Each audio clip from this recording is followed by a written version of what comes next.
咁我哋比較 casual 啲咁傾偈啦，都係嗱嗰嚿就你搞咗嚿本土空間呢個 forum， 即係幫處起呢個藝術文化節，講下點解會有一個咁嘅構思？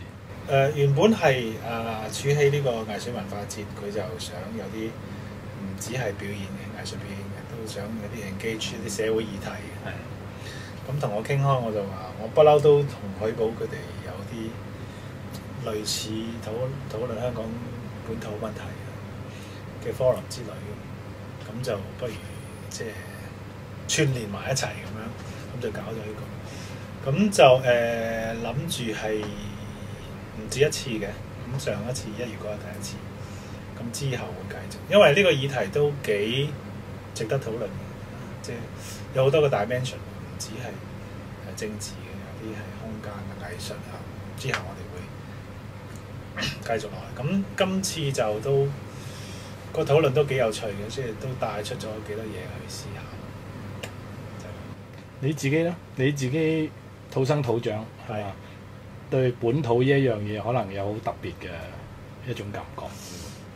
本土，正如我上次講啦，本土呢樣嘢你係遇到個他者，你先會有嗰種本土嘅感覺。咁我就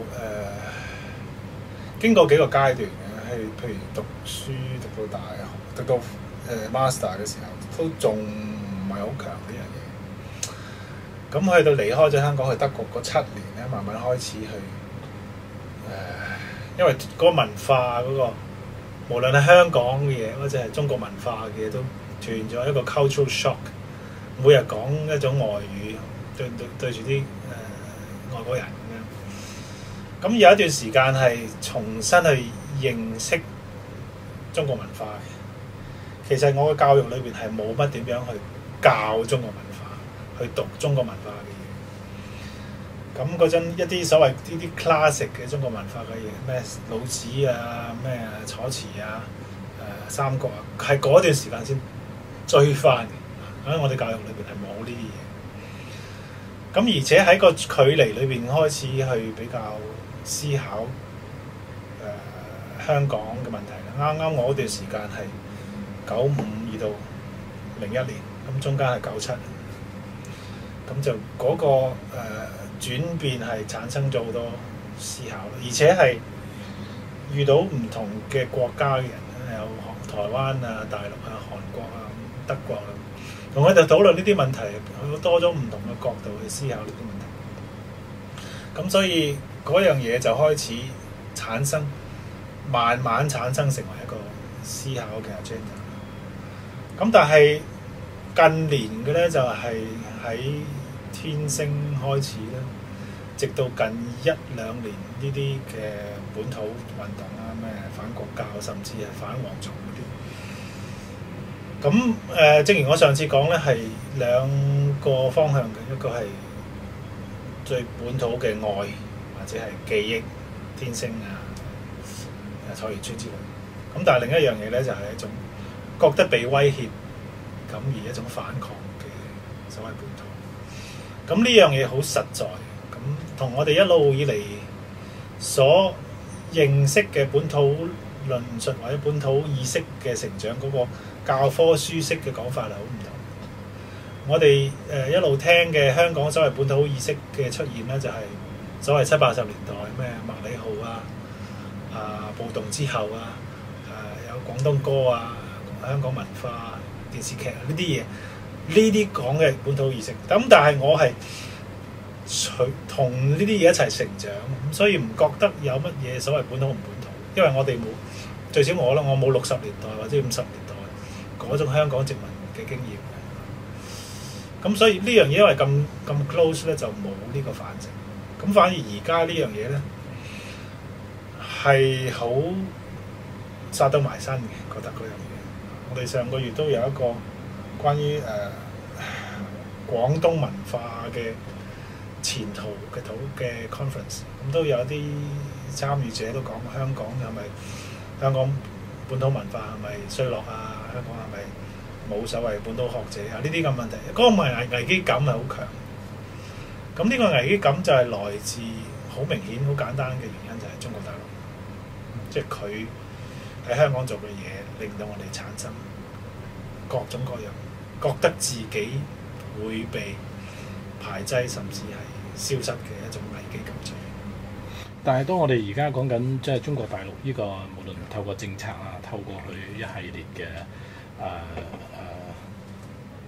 即係無論係外交又好，其實係咪當外交？香港其實係冇可能係外交噶嘛，係成叫國家一個部分嘅時候，佢其實點睇香港作為一個地方？會唔會某定情況其實佢挪用緊以前英國人嗰種態度，係更加變本加厲地用緊一種即係殖民嘅一種手法？係嘅，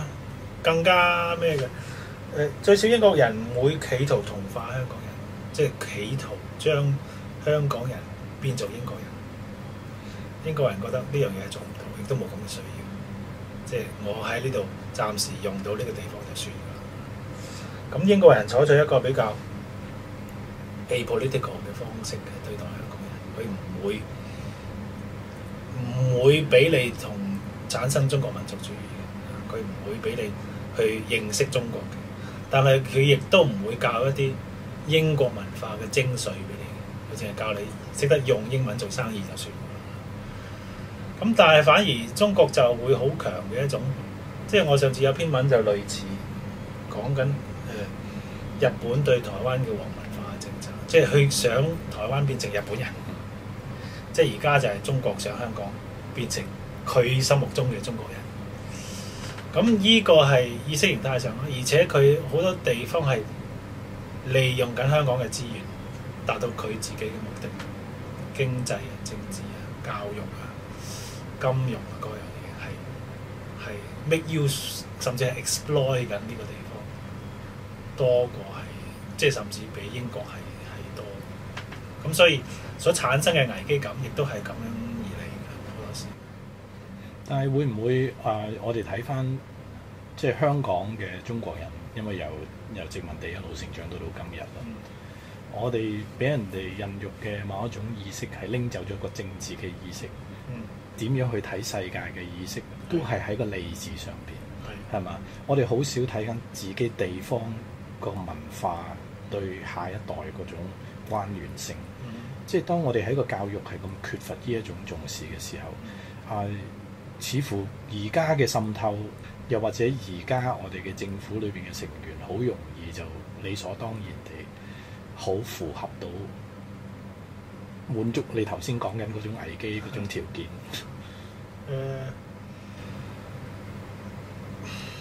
呢個問題我諗同香港人有冇嗰個政治視野，或者係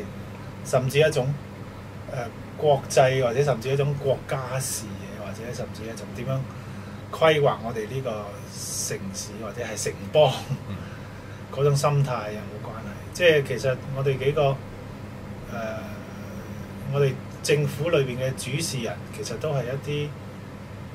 做好呢份工嘅心態嘅。一係就做好呢份工嘅心態，一係咧就係、上邊叫佢做乜佢就做，之後從中自己得到一啲好處嘅心態。咁就冇一種要經營呢個地方，即係好似譬如新加坡或者係台灣咁樣，呢個地方係我嘅，呢個係我嘅地方嚟嘅，呢個係我安身立命嘅，我要發揮我政治遠景嘅一個場地嚟嘅。佢哋唔會咁諗，咁所以其實好多嘢係冇咁嘅規劃嘅。咁變咗你咪俾人規劃咯，人哋規劃你香港喺中華嘅經濟圈扮演咩角色，你咪跟住做咯。冇一啲我哋自己本土嘅政策，即係譬如我哋嘅錢點樣用，我哋嘅空間點樣用，我哋嘅教育應該做乜嘢。咁再加上我哋係好似你頭先講嗰種好殖民、好功利嘅心態，教育就係呢個所謂成本效益嘅計算。咁再加埋呢樣嘢都變成成嚿嘢，嗰個危機感就係呢兩樣嘢 combination 造成。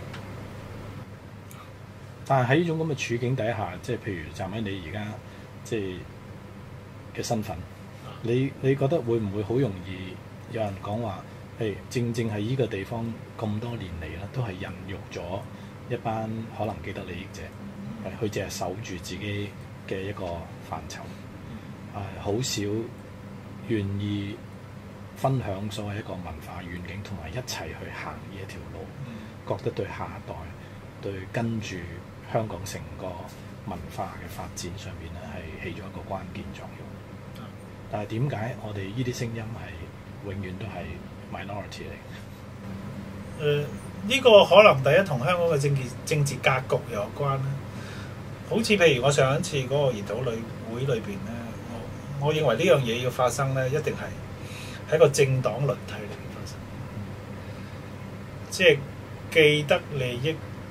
同一個反對派之間嘅角力，嗰個反對派佢唔只係扮演一個政治選舉嘅機器咁簡單，佢要綜合或者係聯絡嗰個民間社會對呢啲問題嘅關心，變成一個 platform， 再通過一個政黨輪替嘅反對派上台，將呢啲問題變成政治日程嘅一部分，嗰樣嘢先至會成為討論。否則嘅話，你咪幾個文化人匿埋喺度傾香港空間點樣用，佢唔會成為政策嘅。香港嘅文化政策咪你幾個文化人學者自己喺度傾咯。佢唔會有官，唔會有政治家嚟到去一齊參與呢樣嘢嘅討論，更唔好講話實踐呢樣嘢咯。咁所以第一要處理嘅就係香港個政治格局係改變唔到呢樣嘢，而有權嘅人係冇遠景，有遠景嘅人係冇權。問題就喺呢度。咁可以做啲咩咧？好難嘅，因為其實喺而家呢個處境底下，政治格局就好難改變嘅。其實呢一兩年，甚至去到一個接近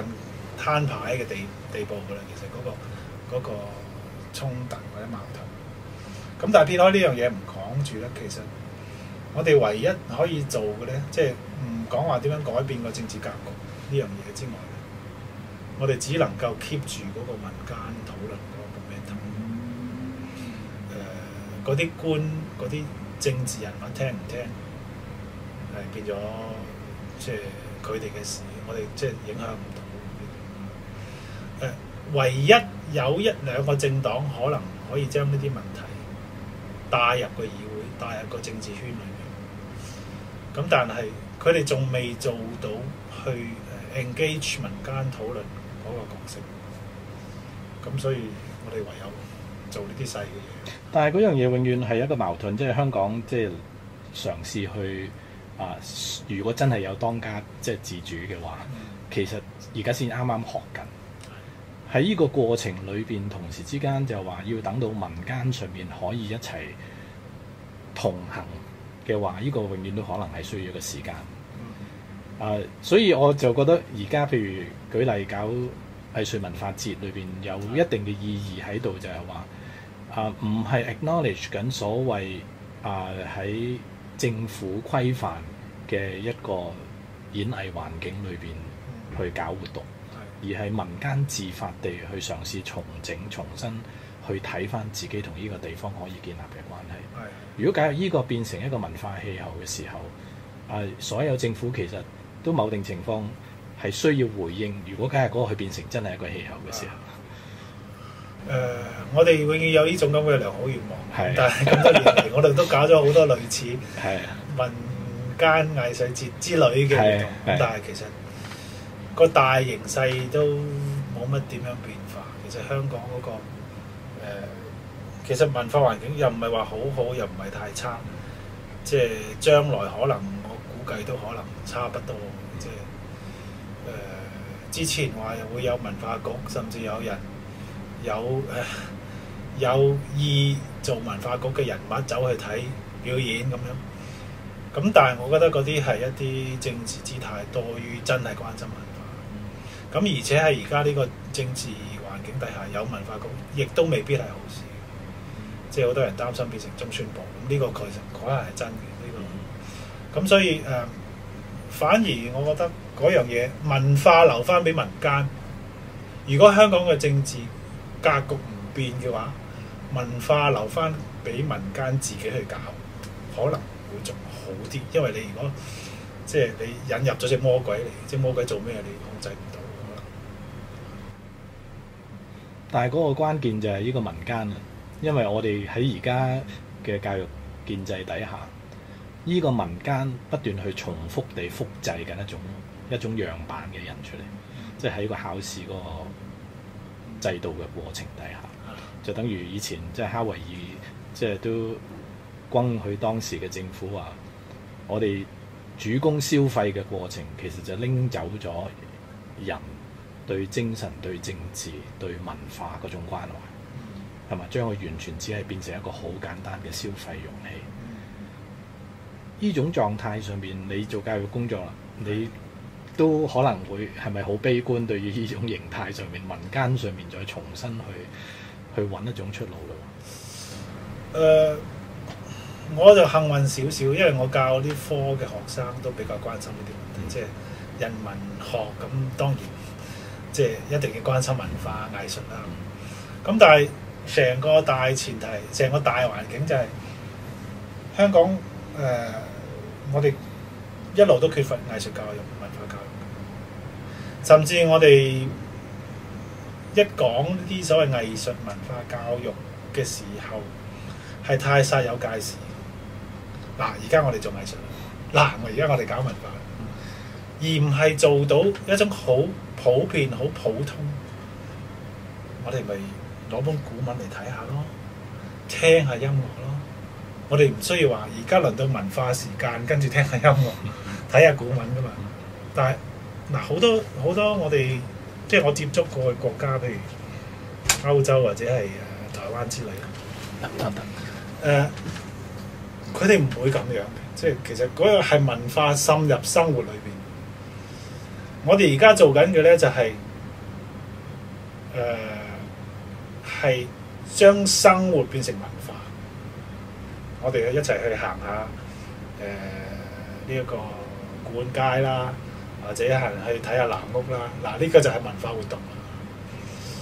咁呢個都係好嘅，都係重要。咁但係其實我哋有另一啲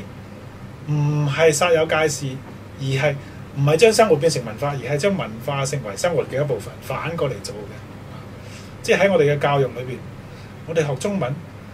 唔係要學，成日要學文化咩主詞副詞呢啲嘢。我哋真係讀詩讀詞啊嘛。我哋讀英文唔係下下要背嗰啲 grammar preposition， 我哋讀首詩或者讀個好嘅作品小説之類。咁已經係喺個基礎教育裏邊做到一種文化背景知識嘅培養或者味道嘅培養，但係我哋做唔到呢樣嘢。我哋去到中學嘅時候，一來就好功利咯，即係話學英文就係要學好英文嚟到可以溝通寫文之類。咁但係我哋唔係去學英國文化去好嘅嘢，中文亦都係如是。咁而且近年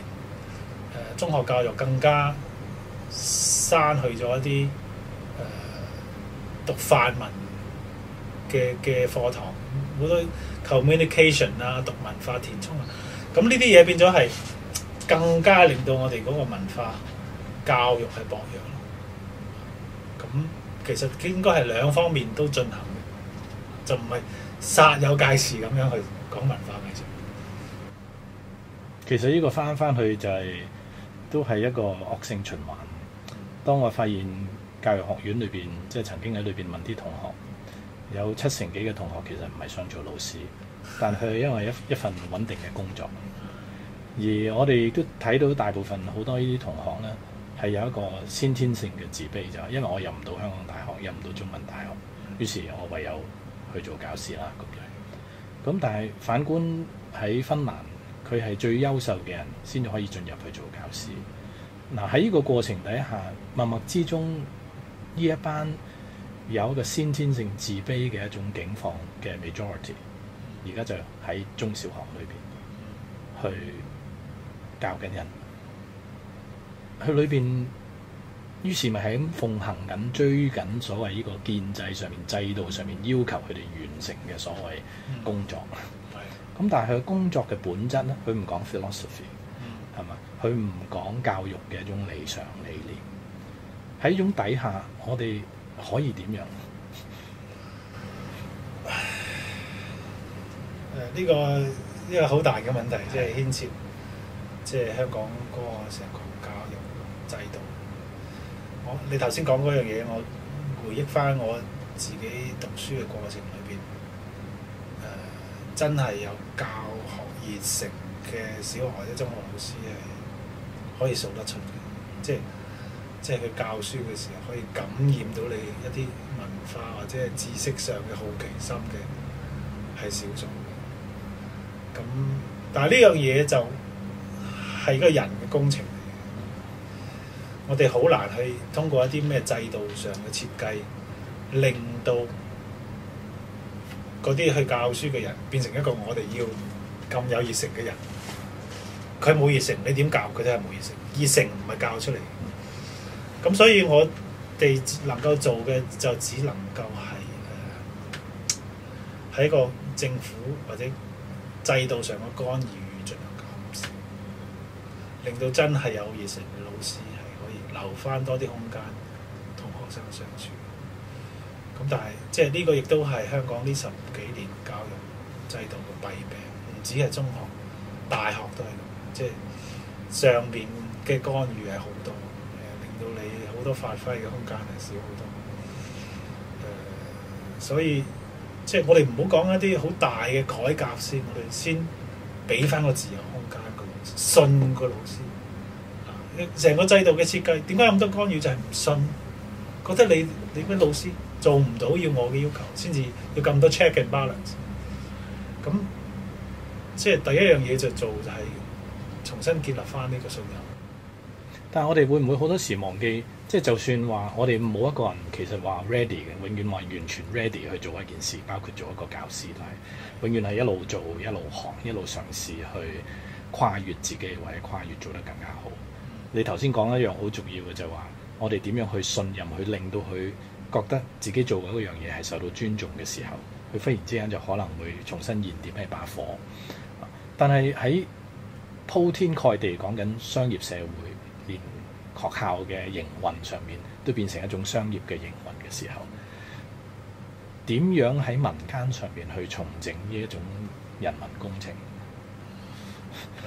係咪？即係我哋一路都講緊，我哋好妄想一個制度可以改寫一件事，但係同時之間好得意喎，人即係哲學上面成日都會探索呢啲問題。人點解要建構一個制度出嚟啦？係嘛？個制度佢係 fulfill 緊一啲乜嘢？但係同時之間，當個制度佢變成一個魔鬼嘅機器嘅時候，唔再去俾人哋去 question 翻佢，佢係需要不斷去改造噶嘛，係咪喺呢個過程？但係好似今日我哋對呢一樣嘢，永遠都係好怕喐，好怕改，一改咧就覺得係大魔怪嚟㗎啦。呢一種思維，當被媒體仲不斷渲染嘅時候，我哋點樣可以提供到另類嘅一種即係思考領域？如果話要改革成個教育制度，呢個係好大嘅難度。咁但係我只係講一樣嘢，就係我哋你頭先提到哲學嗰樣嘢，香港係一個好唔哲學、好唔 philosophical，甚至有啲係反智嘅一個文化或者社會。即係我講嘅哲學唔係話我哋開口埋口柏拉圖、孔子、黑格爾咁講呢啲大哲學，而係話我哋好多時喺思考問題時候，喺從一個 fundamental 開始去諗個問題。點解有咁多怪獸家長？點解有啲家長會逼啲細路仔幾歲要學幾種語言咧？點解佢哋嘅每日嘅日程係排到滿滿？點解成日重複一句説話？要贏就係起跑線咧？點解唔反轉去諗下，可能會輸就係終點線咧？點解教育嘅目的係乜嘢嘢？係佢令到個細路將來讀到大學賺到好多錢，好有前途啊！抑或令佢快樂咧？一個人嘅成長嗰個階段，咩時候應該俾啲咩佢？咩嘅時候俾自由佢？咩時候塞嘢俾佢？呢個思考我哋有冇咧？我哋唔好話家長，甚至老師或者教育界都冇呢個反思，先至造成咁多所謂所謂怪獸家長嗰啲現象。我哋個社會、我哋嘅報紙、我哋嘅文化討論，好少人提出一啲咁 fundamental 嘅問題，只係去取笑啲怪獸家長啊！呢啲好荒誕，好可笑，但係唔去諗呢個問題。一個3歲嘅細路，佢吸收嘅能力有幾強？一個5歲嘅應該俾啲咩佢？一個人如果長時間喺一種咁繃緊嘅狀態嘅時候，到佢真係要考試嘅時候，佢係咪會謝咗？呢啲好簡單嘅問題，冇人去思考。其實亦都唔係咩咁深刻嘅 philosophical 嘅問題，而係一個我哋只需要反省幾個簡單嘅問題啫。教育嘅目的係乜嘢？但係一般人即係我講香港係反智嘅意思就係話，一般人一聽到呢啲問題就會驚佢，哇咁難啊，咁深奧，我唔諗。咁唔諗嘅後果咪咁？我哋嘅唔好話中學，我哋嘅大學教育嘅課程設計裏邊都冇呢一方面嘅教育嘅。我上個禮拜同一個西班牙嘅認識嘅朋友討論過一個咁嘅問題。佢話你問我教咩？我教哲學。佢好 surprise 香港人會教有人讀哲學。香港好功利。即係咩都講實用實效，我話係啊！好多時我哋唔一定喺哲學系裏邊講哲學問題，講歷史都可以有歷史哲學，講英文或者中文有語言嘅哲學，或者係甚至經濟學，我哋唔需要讀一啲最前衛嘅、最新嘅經濟理論，我哋可以讀啲咩叫做economic 咩叫做 political economy 啲19世紀嘅討論，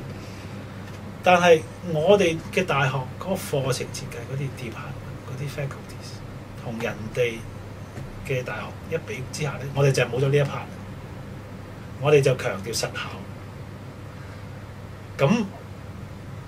訓練出嚟嘅人咪講實效。你問佢一啲比較 fundamental 比較基本嘅問題，佢唔識去思考，冇咗呢一部分。咁所以成個社會咪變咗咁樣。我哋係知道有怪獸家長，呢個係怪嘢嚟嘅。但係點解會有咧？或者係點樣扭轉呢樣嘢？冇人嚟講。但係其實幾得意嘅，因為我就呢幾年搞啲家長工作坊，就有少少經驗啦，就係發現其實因為我哋喺成個學習嘅過程啦，包括大學嘅教育啦，將日常生活剔除咗。我哋其實好唔懂得佢點樣睇日常生活。其實喺哲學上呢個絕對係一科嚟嘅，係咪？咁但係當我哋由細個到今日都覺得日常嘅生活咧同學習係冇關嘅，咁就出事啦。於是每一個人都將自己嘅經歷、自己嘅故事咧又剔除，嗰個幫我揾食冇關嘅。但係如果假如我哋明明每一個人都有一個好特殊嘅一個生命旅程，我哋如果假若能夠重新去重視翻每一個人呢個旅程，會唔會呢個係一個絕對係一條每一個人都好想擁抱嘅一個路？因為每一個人都好想備受重視，對自己生命上面嘅某啲價值。點解喺我哋嘅學習嘅過程呢件事咁輕易就俾拎走咗？一來可能係嚟自中國文化裏邊嘅嗰種保守或者係怕醜，唔想講自己嘅故事。我哋喺個教育裏邊係唔鼓勵你講個人意見，或者講啲個人經歷係唔鼓勵。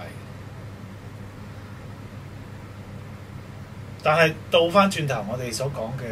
個人經歷嗰樣係一樣咩嚟嘅咧？係講一種我嘅故事啊。咁呢啲亦都近幾年亦都好多嘅喎。其實喺 Facebook 啊，變得自己好重要。食嗰餐飯影張相等上去啊，變咗我有我嘅 history 啦，係咪？即係你睇個 Facebook 就知道晒我嘅歷史。我哋係咪要緊呢樣嘢咧？抑或兩者嘅中間咧，即係話嗰樣嘢係 involve 我嘅 personal history， 但係係一種 educational 嘅 personal history。我有個學生佢想寫一個論文係關於自傳嘅。咁我就介紹一啲書俾佢睇，一啲譬如西方比較經典自傳式嘅寫作方式，譬如盧梭或者係奧古斯丁。即係寫作自傳有好多方式，有啲係純粹我嘅記憶，我嘅經驗，我嘅開心唔開心。咁嗰樣嘢都重要嘅，咁但係好容易亦都會變成一種沉溺喺自己嘅世界，即係 Facebook 嘅世界裏邊。但係如果你想寫自傳，點樣寫到令到一個對你呢個人冇認識，或者對你嘅生命出係關我咩事？一個讀者讀得嚟對佢有啟發咧，嗰個就係一個教育嘅過程。即係喺德國嘅文學或者係哲學裏邊都有個類似嘅概念，叫做英文譯做 lived experience， 即係話我經歷過嘅一啲嘢，唔係一啲偶然嘅生活經歷。無論係如何差如何，我唔預料到嘅一啲嘅經驗都好啦，都可以成為我教育成長嘅一部分。問題係我點樣將呢樣嘢變成一個有呢個顯示呢個教育成長意義嘅經驗寫作，嗰樣嘢掌握得到就有意義。但係如果只係一種 Facebook 式嘅autobiography 咧，嗰樣嘢就其實好多嘅。其實我哋呢個時候係令到自己覺得好重要，即係食餐飯或者係今日我感冒咁樣，嗰啲嘢係好多嘅。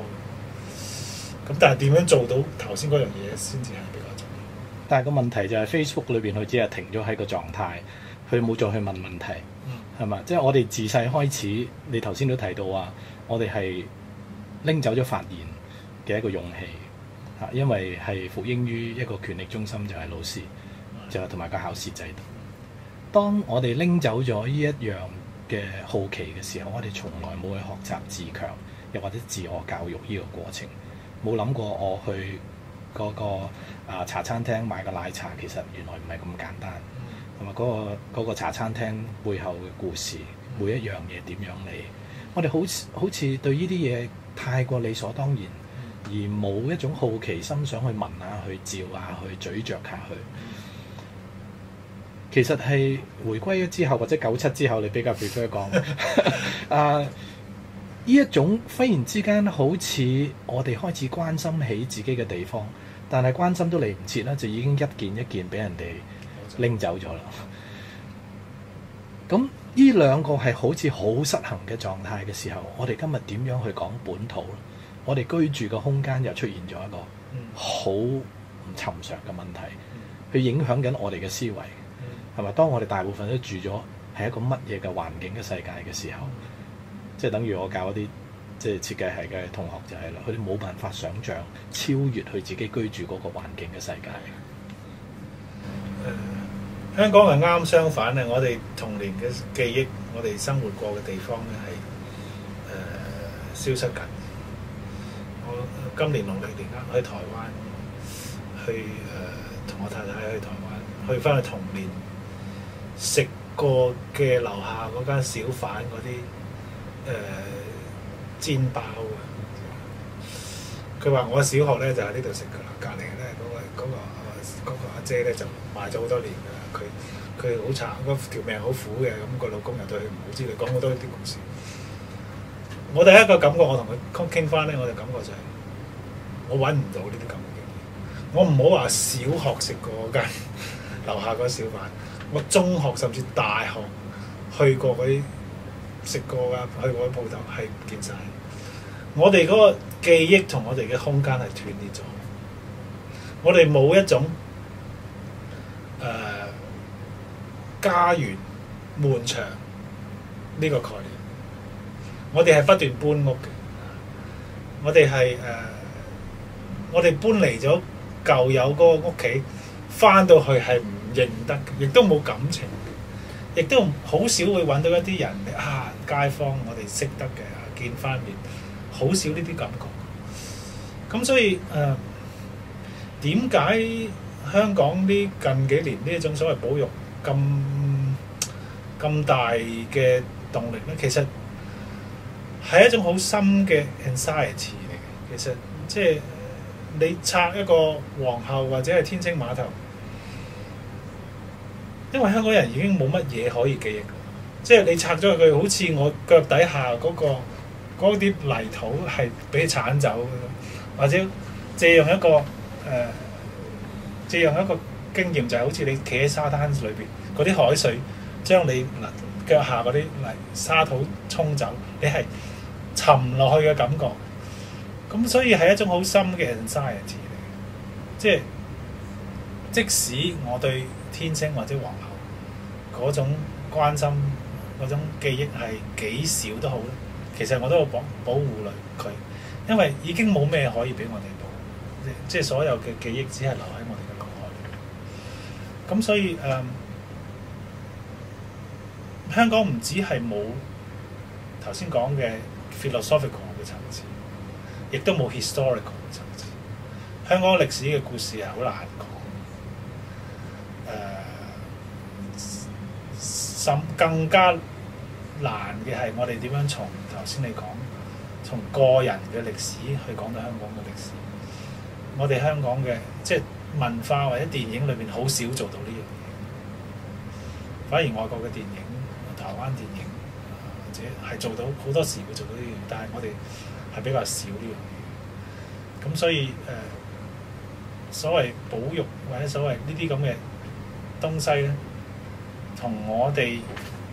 記憶空間之間係一個咁嘅緊密嘅關係，就係。其實喺文學上係有人做緊呢啲嘢喎，即係譬如西西董啟章即係佢哋係做咗好多嘢。但係好可惜，今日我哋就一講到文學咧，就變成一個科目，覺得文學咧係讀嘅啫，係咪？文學同我生活無關嘅。我透過文學咧係唔可以欣賞自己嘅。我係永遠係欣賞緊某某作者佢寫嘅筆觸係點樣純粹變成一種好學術性嘅探索，而剪斷咗佢同我哋嘅關係。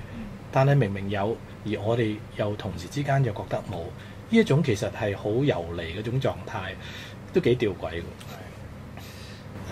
你講呢樣嘢令我諗起我有啲經驗。其實我寫咗幾篇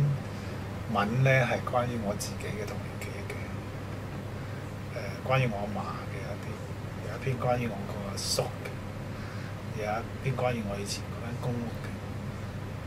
有一篇關於我小學嘅一個老師嘅。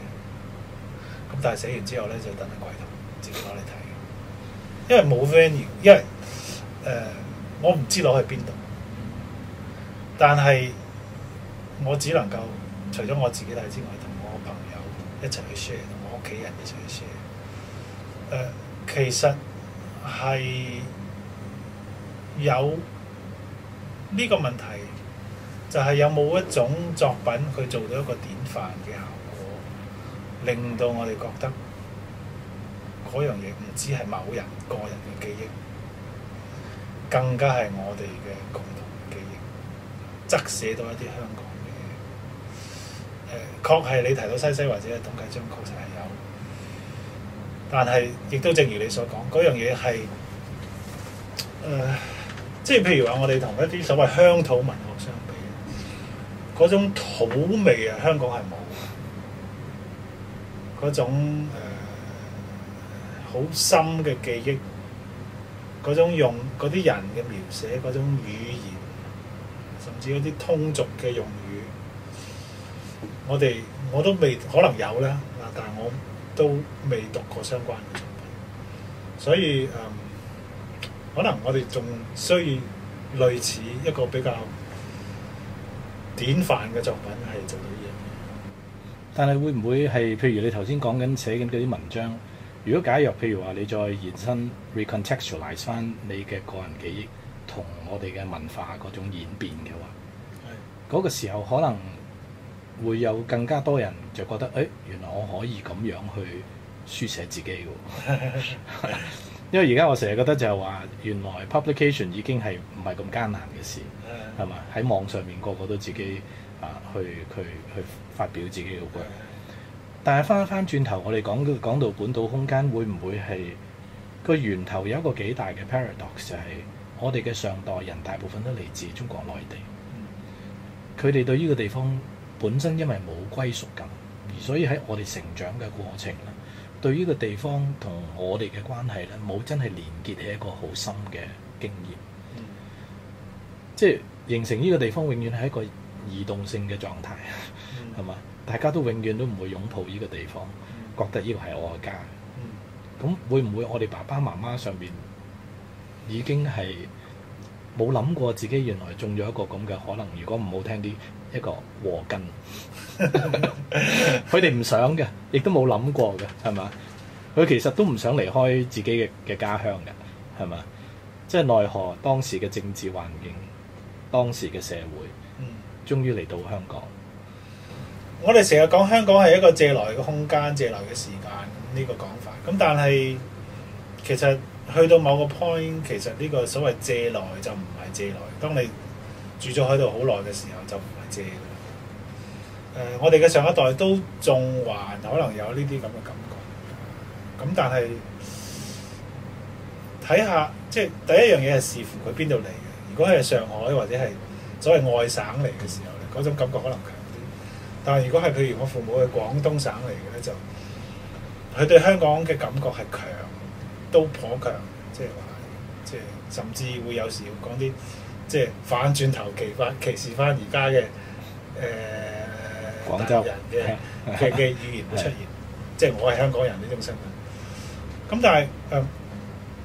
但係講翻，譬如我哋呢一代或者係喺香港出生嘅呢一代嘅人嚟講，其實就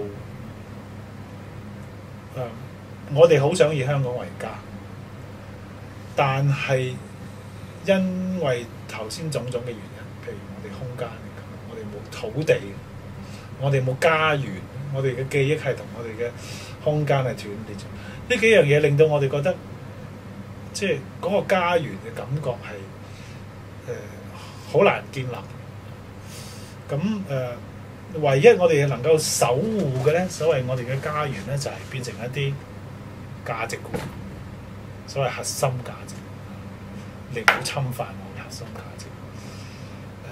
我哋嘅生活方式。咁但係就缺乏咗一種鄉土嗰樣嘢，即係我哋成日講本土嗰個土係咩嚟嘅，就缺乏咗呢樣嘢。而家呢個咁嘅發展，即係話我哋變咗係一種守護啊，甚至係一種有少少排外嘅呢一種咁嘅本土意識咧，會唔會翻轉頭 reinforce 一種呢一種鄉土嘅感覺或者土地嘅感覺咧？就係即係一路我要思考嘅問題，即係上次亦都係討論緊嘅問題。因為而家譬如話你頭先講緊嗰話，今日好多即係政客啦，我哋香港冇政治家啦，成日講緊香港核心價值。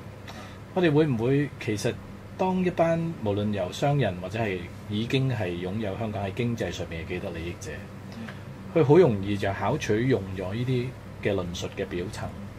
就一路係咁影響緊所謂一個大圍嘅環境，係更加拎走咗我哋去更加深入思考呢個問題嘅可能。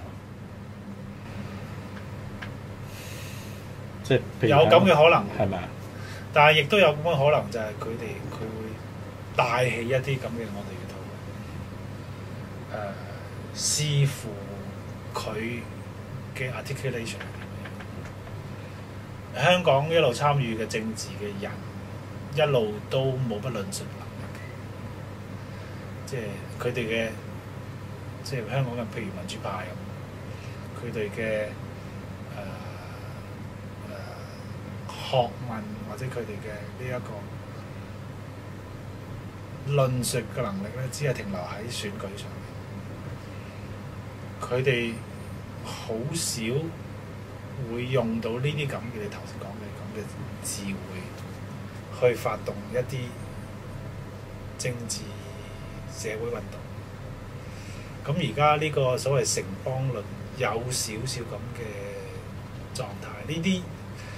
而佢所做到嘅嘢係之前嘅人係做唔到嘅，即係至少所謂民主派啊、傳統嗰啲係做唔到嘅嘢。咁但係係唔係可以激發我哋去做一個本土論述咧？抑或佢只係成為一種即係一種所謂類似建國神話？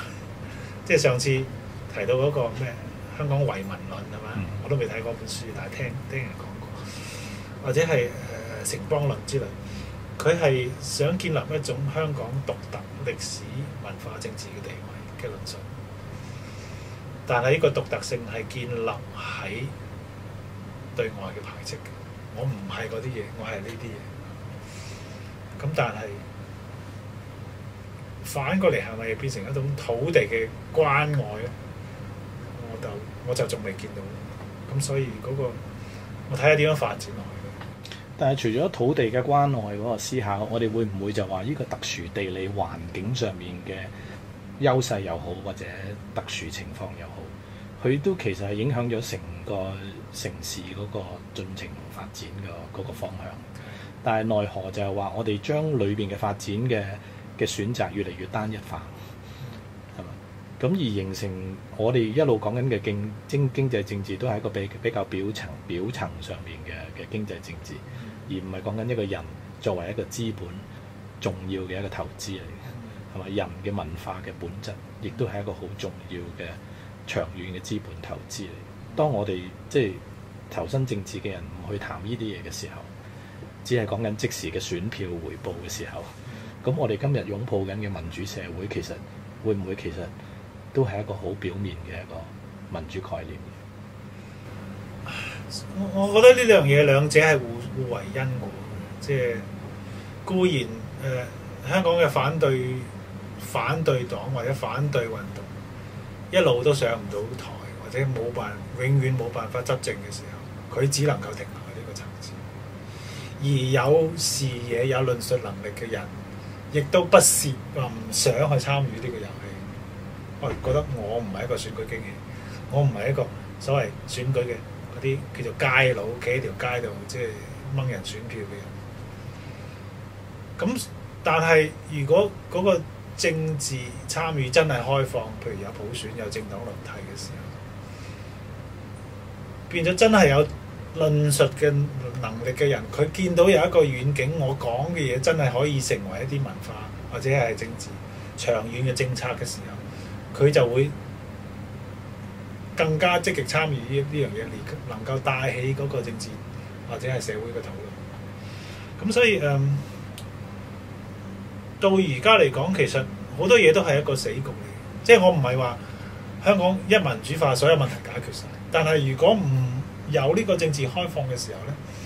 就永遠留喺呢個局裏邊。你文化搞你嘅嘢，政治玩政治選舉嘅遊戲，兩樣嘢係即係諗唔到關係。但係兩樣嘢係冇得脫軌噶嘛，又即係幾吊詭喎！呢樣嘢係其實睇下啲政黨佢點樣，佢係跟喺後邊啦，抑或係帶到個討論嘅角色。而家到目前嚟講，都係跟喺後邊，即係從天星皇后、蔡元反高鐵呢個國教都係跟喺後邊。咁所以兩樣嘢嘅關係係我民間就唔理你政黨，政黨咧就唔係好想聽你民間討論嘅嘢，除非到有一日嗰樣嘢對佢嚟講可以變成一個政治嘅資本嘅時候，就會嚟。即係停留住一個局面，幾年都係咁樣。呢個可以話呢個世界，如果俗語講話冇死錯人嘅，即係係嘛？你一個城市嘅政治意識嘅發展係需要一個長時間嘅磨練，係嘛？即係短短呢10幾年嚟講，其實而家面對嘅事件其實都好似係好理所當然。但係我哋又唔能夠話怪香港人政治上唔成熟。你永遠唔俾佢執政，你永遠唔俾佢有實踐嗰啲政治理想嘅經驗，佢永遠咪唔成熟咯。等於呢個人，你永遠唔掟佢落水，佢冇游過水，你可唔可以怪佢唔識游水？同意。我唔係話佢一選舉就即刻成熟，但係你唔俾佢咧，佢永遠唔會成熟。即係換言之，其實我哋而家必須要學佢面對而家我哋需要渡過嘅階段，同埋點樣去正面去正視呢一種必然嘅難關，係將會要面對。但係當我哋成個社會鋪天蓋地講緊即時效應嘅時候，人已經變得越嚟越冇耐性。當我撳個掣 iPhone， 每一樣嘢都即時好似回應緊我嘅時候，我哋對文化對呢啲論述好似同自己越嚟越遠咁樣嘅時候，我哋點同呢個勢頭去建立對話咧？其實睇下有冇一啲聰明嘅政治家可以阿的橋嚟到呢樣嘢。而家香港可能有，但係正如我頭先講，佢哋都唔覺得佢呢個遊戲係可以俾佢玩，或者係佢不屑玩呢個選舉遊戲，即係永遠選嚟選去都係立法會嘅20零個位，冇改變唔到個大局。咁有志於此嘅人，亦都唔會有興趣去參與呢個政治。咁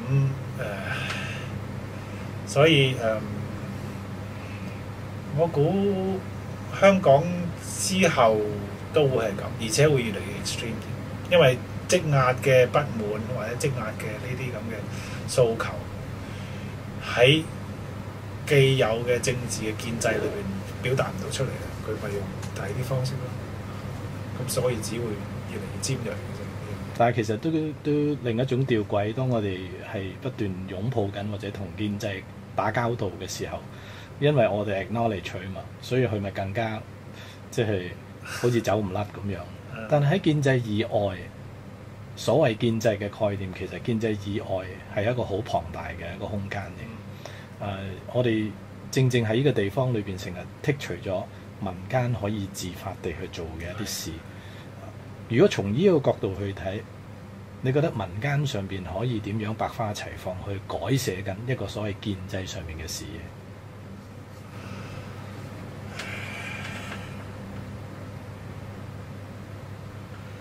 其實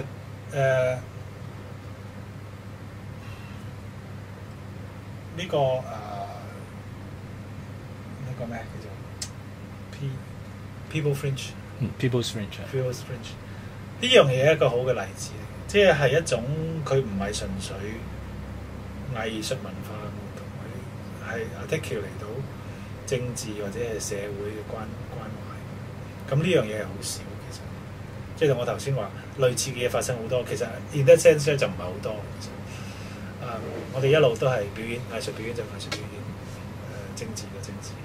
政治討論就唔係政治討論。我哋好少話可以將唔同嘅人咁樣攬埋一齊，變成一種，因為討論政治嘅人，一係就 politician， 一係就學者，佢哋一係就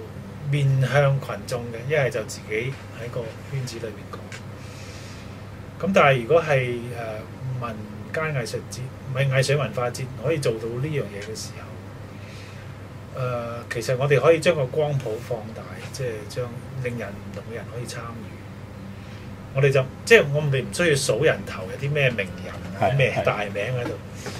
我亦都唔需要話有一種好嗰種叫做乜嘢妾侍定係咩宮女嘅心態，成日等個皇帝嚟寵幸你，即係今日冇官嚟啊，好唔高興啊！有官嚟咧就覺得我就受重視。我哋唔需要抱住呢種心態咧，即係而係話當個 voice 個 noise 大到去某個 point 嘅時候，佢唔理亦都唔得，佢唔理你亦都唔得。咁所以民間就應該做翻民間嘅嘢，類似呢類嘅活動。其實喺台灣呢一樣嘢係做得好成功嘅，係嘛？佢真係因為自細嚟講，佢覺得嗰個地方嘅土地係絕對屬於佢哋，係咪？而佢哋一路慢慢孕育出嚟嘅，無論佢嗰個團啊，或者係文化團體幾少都好啦，佢都備受尊重。咁我就話喺香港嚟講，呢次我覺得即係藝術文化節對我嚟講最大挑戰嘅地方就係佢即係正如你講話 integrate 咗，唔係淨係講緊表演藝術範疇，而係牽涉到好多唔同嘅構層。忽然之間覺得乜原來我可以參與，乜原來我係可以改寫緊呢個地理文化嘅版圖。因為我哋成日覺得香港搞演藝或者搞藝術創作嘅人，好容易就俾人哋歸順咗，即係偏收咗，變成一種你繼續搞你嘅創作，搞作品出嚟，係咪我繼續幫你營運？好似作品營運同文化本身永遠都扣唔起一個比較深層嘅關係。係㗎，咁所以其實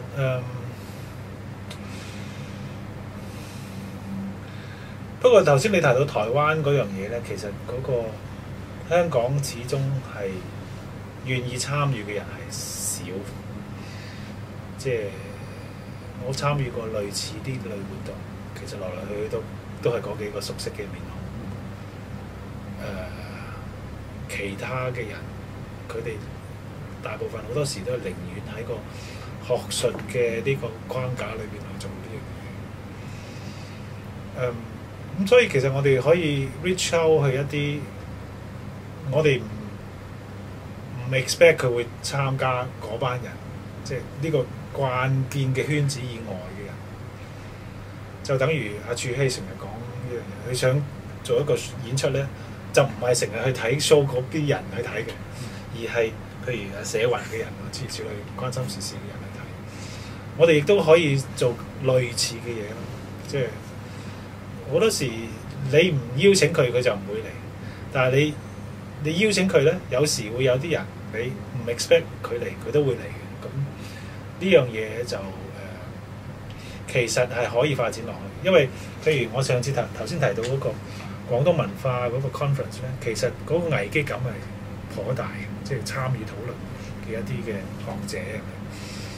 咁如果我哋 articulate 到呢樣嘢咧，其實嗰個 spectrum 嗰個光譜可以擴闊好多。因為嗰個 concern 係有嘅，不過大家都屈埋咗喺個 office 裏邊唔講出嚟。咁其實係可以做多啲，或者講多少少呢個 conference 裏邊，即係俾到你一種咩嘅衝擊？conference 係有唔同嘅議題嘅，有啲會討論粵劇啊，有啲討論香港電影啊、香港話劇。咁最尾嗰個 session 咧就尾個 session 就講香港嘅普及文化或者香港嘅學者係咪最後一代？因為我哋嘅大學教育咧，我唔知佢嘅政策係有意定無意地咧，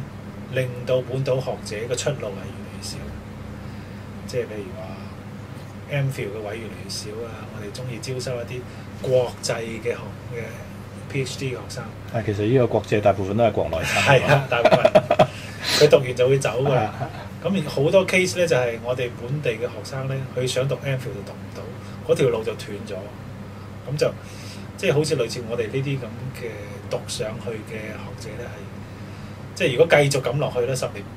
20年之後就冇，或者係越嚟越少。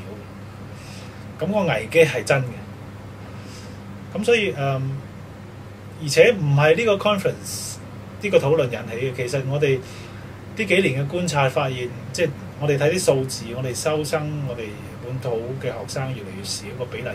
越低。嗰樣嘢其實係發生咗好幾年嘅。咁所以如果與其話我哋去嘈嗰啲水貨客啊、咩蝗蟲啊諸如此類，其實呢個都係可能係更加影響深遠嘅問題。因為我哋成日講，如果你要消滅一個人、一個文化、消滅一個歷史，就喺教育裏面開始。大學係一個好好嘅堡壘，佢未必係做到好多即係培養呢啲反對或者係思考嘅人嘅溫床。咁但係最少佢有一個空間俾啲人去做呢樣嘢。咁但係如果呢個空間係唔 serve 到，令本土嘅學生可以有一個空閒、有個閒餘去思考呢啲問題嘅時候，就冇㗎啦。之後就真係民間，只有民間喺度搞。咁所以其實嗰樣嘢係即係幾逼到埋身嘅。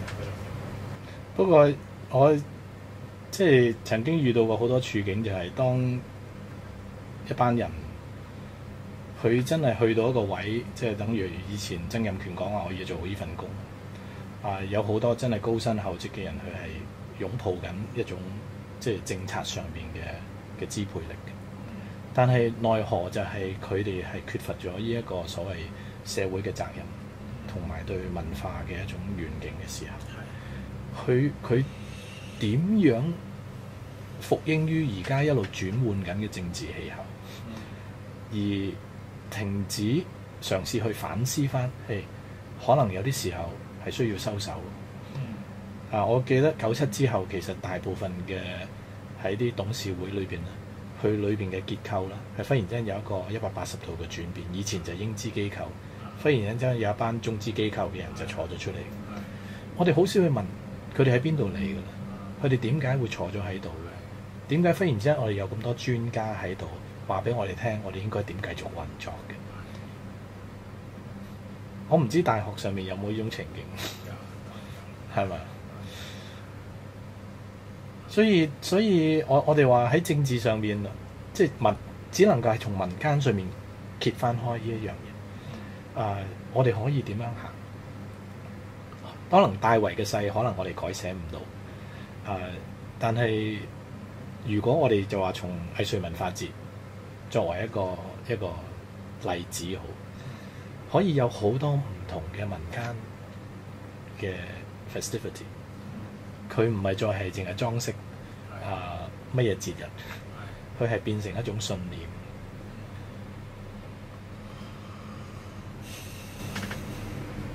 其實我成日都將呢個問題歸根結底係一個政治格局嘅問題，即係普選嘅問題。即係即使你頭先提到有啲人佢真係有心，佢有嗰個文化視野，但係奈何入咗去嗰個建制裏邊，發揮唔到自己，或者佢唔聽民間嘅聲音。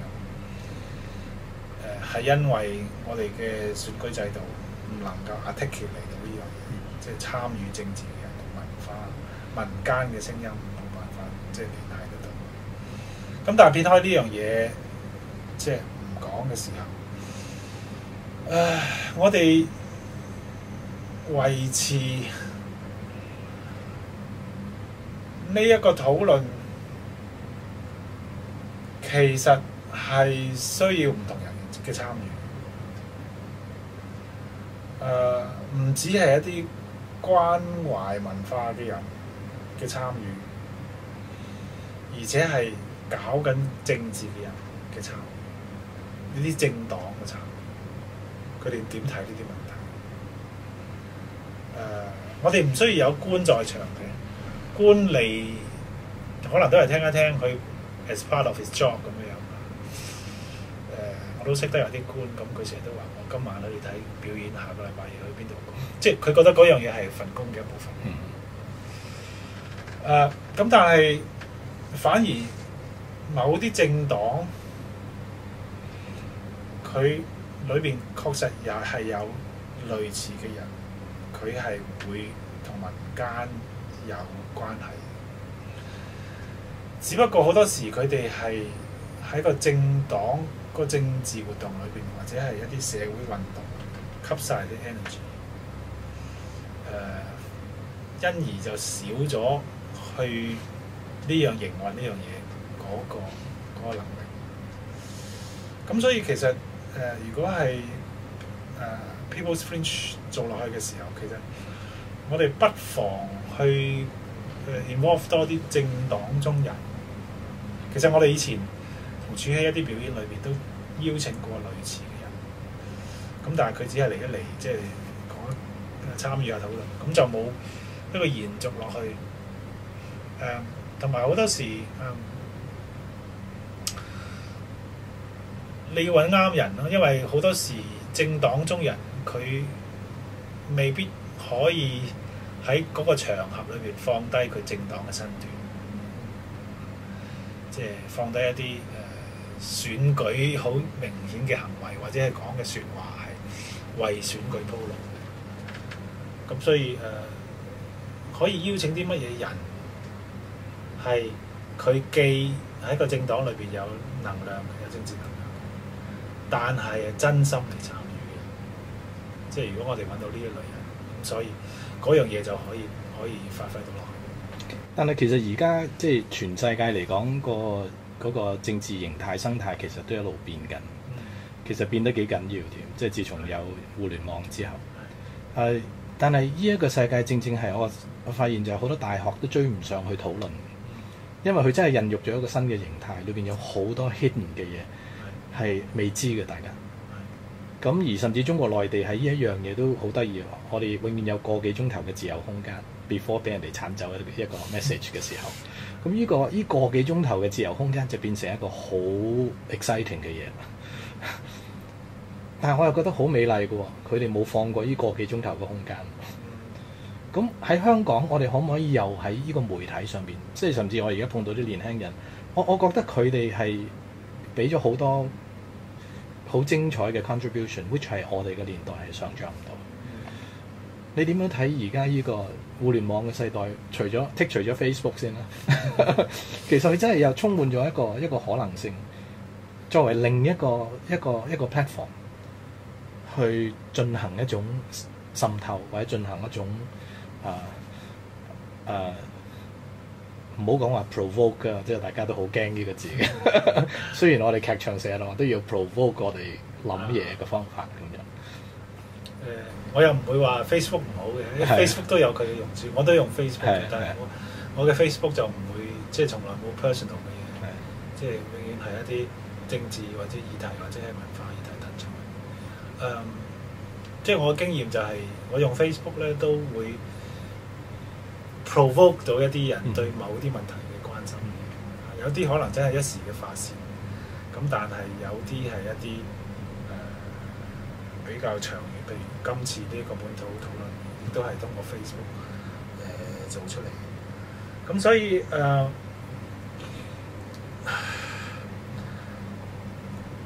互聯網可以做到一樣嘢咧，就係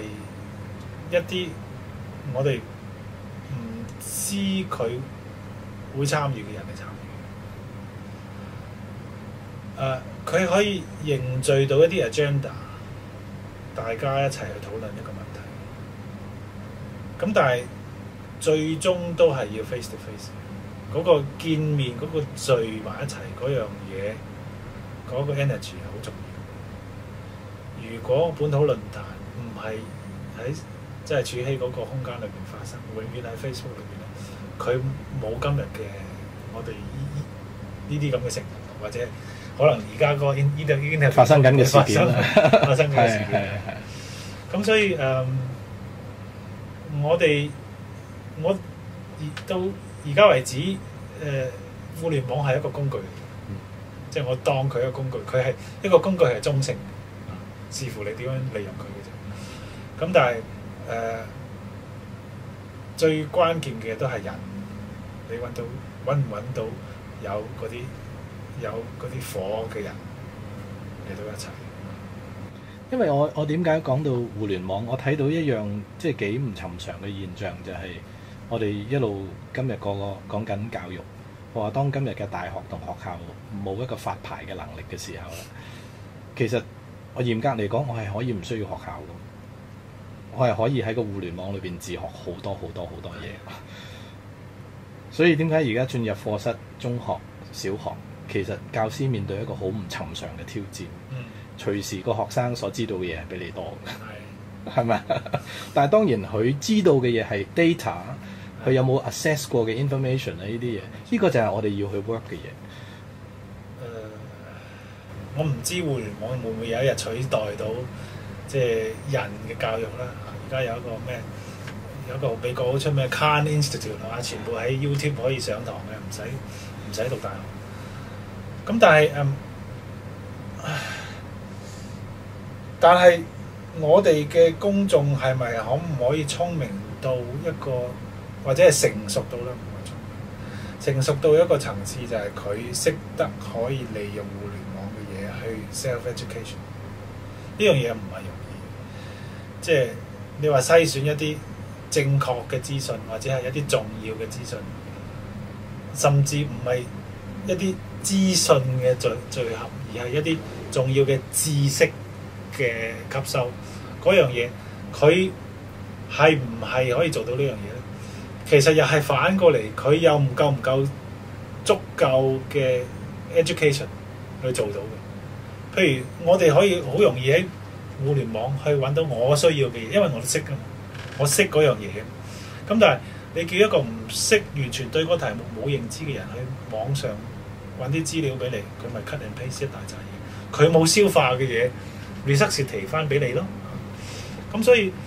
嗰樣嘢嘅關鍵當然係人啦，而人最大嘅關鍵就係佢嗰個熱誠，佢嗰個感染力，佢嗰個 passion， 佢能唔能夠帶動到學生或者學習嘅人，佢對嗰個題目嘅 curiosity， 而呢樣嘢係互聯網做唔到。互聯網就係只能夠我對嗰個題目有興趣，我去揾；我唔識嗰個題目，我唔知去揾咩。咁所以佢係一個工具，但係需要一啲有相當成熟嘅人去利用佢，或者係相當心智嘅人去利用，或者係教育嘅人利用佢，先至達到你頭先講嗰樣嘢。所以某定情況其實學校係冇得替代嘅，但係只不過就話學校本身佢有冇跟住個時代再重整佢自己內在嘅係嘛一個策略。即係譬如而家講通識教育咁啫嘛，即係而家中學要有幾個範疇要中國今日中國啊咩今日香港呢啲我唔知佢點樣進行啦，係咪會變咗上堂阿 Sir 又揾一紮資料網上揾一紮資料講學生咧就由網上揾另一紮資料同阿 Sir present 咁但係有啲好基本嘅嘢你係要教育裏面着手，譬如討論一個政治問題。唔同嘅政黨，或者係參與政治參與呢樣嘢。咁如果冇一啲基本嘅訓練嘅時候，咁咪有啲得出唔同嘅資料咯。咩政黨係咩人，幾時成立呢啲嘢咯。咁但係咩叫做政黨？咩叫做政治哲學啊？呢啲咁嘅問題係需要一個教育嘅過程，一個辯論嘅過程，或者係一個概念深化嘅過程，就唔係網上 cut and paste 可以做。好啊，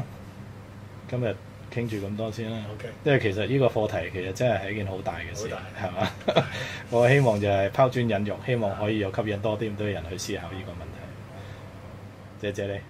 多謝。